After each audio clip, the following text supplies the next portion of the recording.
This is Igbo Area TV.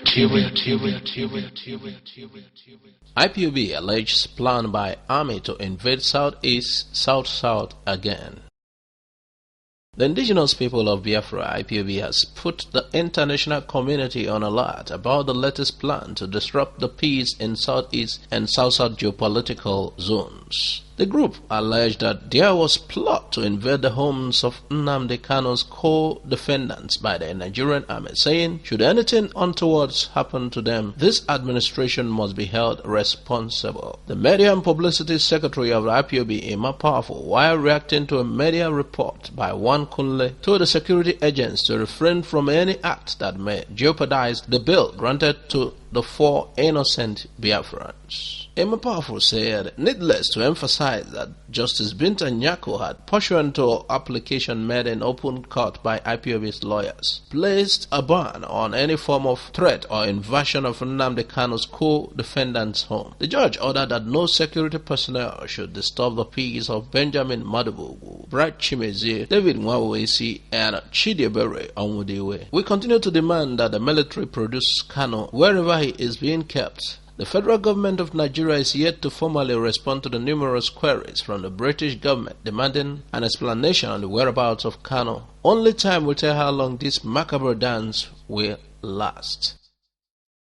How we will shock those doubting actualization of Biafra, Ipob says.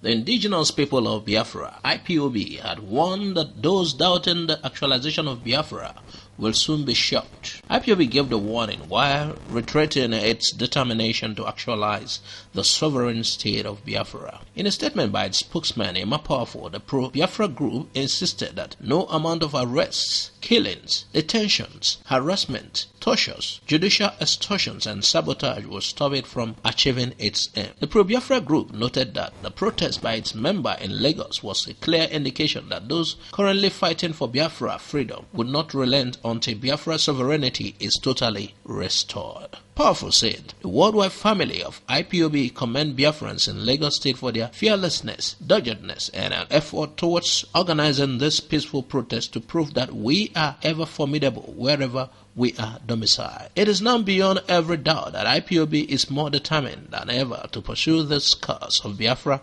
independence to its logical conclusions. The protest on that day in Lagos was to send an unmistakable signal to the powers that be and enemies of Biafra alike that the struggle for Biafra independence, championed by the one and only indomitable IPOB, ably led by Mazi Nnamdi Kanu dead or alive, is duty bound to restore Biafra no matter the odds against us. Anybody or group of persons doubting our resolve is in for an almighty shock soon. We say to those reeling under the brutal suppression of the present regime in the Middle Belt and elsewhere that only Ipob has the solution that can save you. Wow, it seems IPOB has some plans that we're yet to know. Reverse proscription of IPOB. Keep your 2023 presidency. Details of Igbo leaders meeting in Enugu.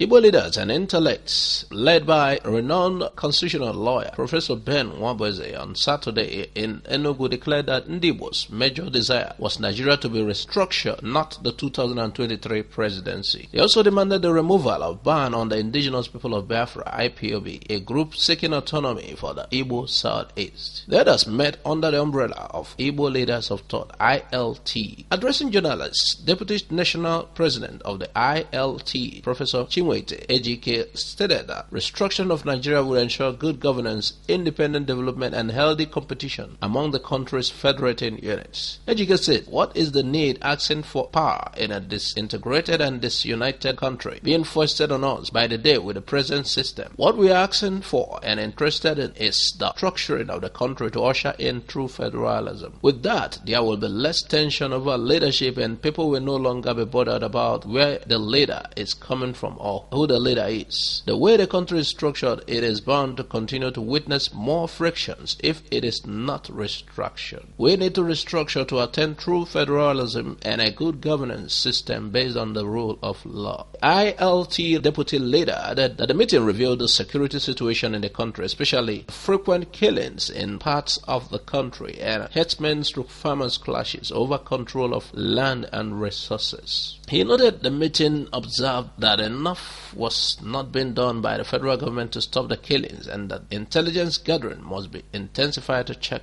the challenge. The killings in the country have assumed a genocidal dimension, and unless the issue of proper protection is being addressed, the country is as good as assumed to be a failed state, he added. Biafra, what Igbo elders will do if Buhari fails to remove IPOB from terrorist list, said Professor Nwabweze. A renowned constitutional lawyer, Professor Ben Nwabweze, has said that if President Muhammadu Buhari-led government continues its alleged injustice on the indigenous people of Biafra, IPOB, Igbo elders will be forced to take over the agitation. He said this while insisting that he will not be a part of any kind of peace talk until the federal government reverses the proscription of IPOB and removed it from its list of terrorist organizations. He stated this when the leadership of the IPOB visited him in his Kosisieme family estate residence in Atani, Obaru local government area of Anambra State. The IPOB had gone to apologize to him and the leadership of Eastern Consultative Assembly, ECA, for disrupting their meeting in Enugu on February 27, 2018. Professor Nwabweze said if the injustice being meted by the federal government on IPOB is not addressed, it will get to a stage when it will become an all-embracing Igbo movement, that elders like me will take over the agitation.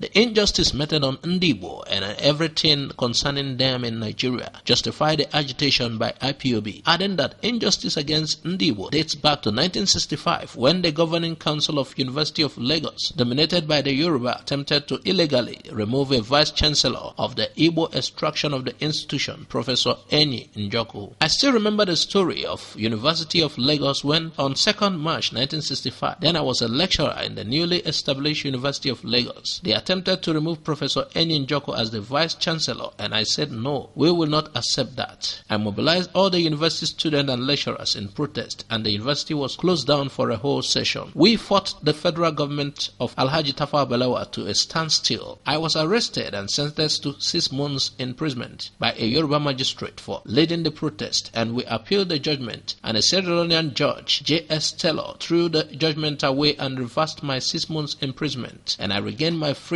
and there was jubilation everywhere in Lagos by Ndibo. He lambasted the current administration for proscribing IPOB when organizations and associations like armed headsmen, whom he said had massacred and slaughtered many Nigerians and are still killing people, have not been proscribed or declared a terrorist organization. I will not be part of any kind of peace talk until the IPOB is unproscribed, until the declaration of IPOB as a terrorist organization is removed. If the federal government has the courage to meet these two conditions, okay, we can talk peace and I will be there. If not, then count me out. I will not participate in any kind of peace talk so long as IPOB remains proscribed, so long as IPOB remains a terrorist group or organization in the eyes of the federal government. IPOB is only agitating for Biafra and self-determination. They have killed nobody. On the contrary, IPOB members have been killed and are still being killed by the federal government troops. Nothing has been done to those who have committed murder and slaughtered innocent and law-abiding citizens. You have not even disarmed the headsmen. They are still moving with AK-47 rifles, slaughtering people all over places.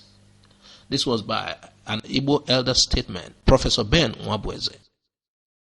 Pro-Biafra Group backs voters registration. A coalition of pro-Biafra groups, Biafra Restoration Citizens, has called on all pro-Biafra groups to be involved in the ongoing voters registration exercise, saying it would play a major role in the event of the referendum for the emergence of Biafra. The group also urged all the Biafra groups to embark on intensive grassroots mobilization to support and realize this. Rising from a retreat held last weekend in Aba, the coalition also resolved to support all Igbo political office holders working for the development of Igbo land. The retreat, according to a communique issued by the coalition, was attended by Biafra Independence Organization, Igbo Revolutionary Movement, Eastern People's Renewal, Biafra Clergy Network, Biafra Security Network. According to the communique issued by the coalition, we advise and remind the people of Biafra of the special importance and urgent need in registering and securing voters' card. The voters' card is more important for Biafra referendum than Nigerian elections. Any pro-Biafra group leadership that opposes registration of PVCs in Biafra land is indirectly supporting Nigeria's elongation and political domination of Biafra land. Now, still on election, voting or not. Some people are saying boycott, some people are saying vote. Here is this one by Victor Wilberforce. He wrote, "Some silly opposition boycotted Cambodia elections and allowed the ruling party win all the parliamentary seats. The PM called the boycott a stupid act and miscalculation, and his party claimed the opposition boycotted election was a solid election turnout as proof of the country's sound democratic process.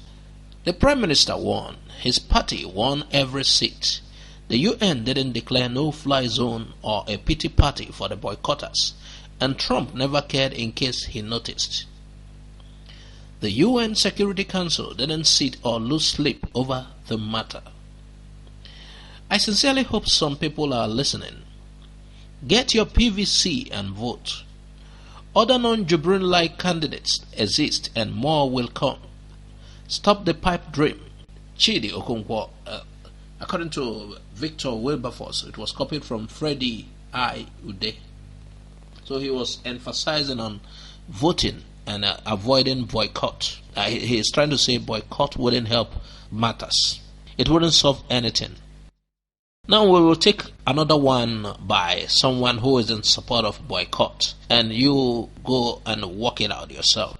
This one was shared by Eloshuku Nicholas Ohaji. I think he also got a hint of the Cambodian story, and he wanted to reply, but he said Maze Alex Nwabo has already taken care of it, and this is how Maze Alex Nwabo reacted to it. Read him.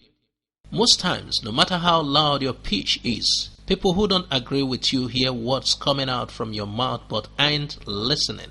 How many times have we outlined the need and the reason we opt for a boycott?